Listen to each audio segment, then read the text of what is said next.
In today's video, I'm going to teach you how to clean up noisy footage with the Denoise node. We'll start by bringing your clip into the project. Add a read node and load your video or image sequence so the software knows which frames to work with. Once your footage is in, create the denoising tool by pressing tab and typing denoise, then confirm to drop the denoise node into your graph. Think of the read node as your source and the denoise node as the cleanup filter.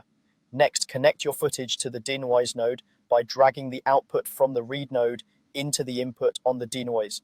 As soon as they're connected, you'll see the denoiser's controls become relevant to your image. Before you change anything, set the channels the denoise node will work on. In most cases, RGB is a solid choice because it treats the whole image.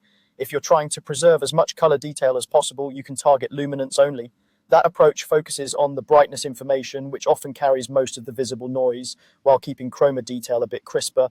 Now adjust the strength. This is the main control that decides how aggressively noise is removed. Higher values will smooth the image more, but they can also erase fine texture and soften edges. Start somewhere moderate, then move up or down while watching skin, fabric, and subtle textures.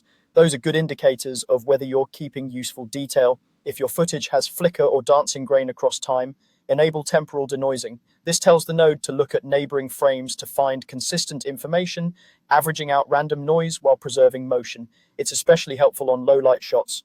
Keep an eye on fast movement or motion blur.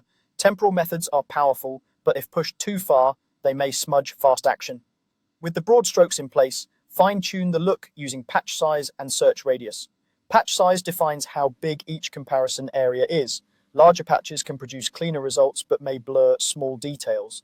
Search radius controls how far the algorithm looks for similar patches. A wider search can find better matches but increases processing and the risk of oversmoothing. Nudge these gradually and judge the effect on edges, hair, and textures.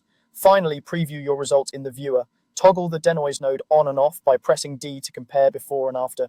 View at 100% to judge actual detail, and scrub through a few frames to confirm consistency.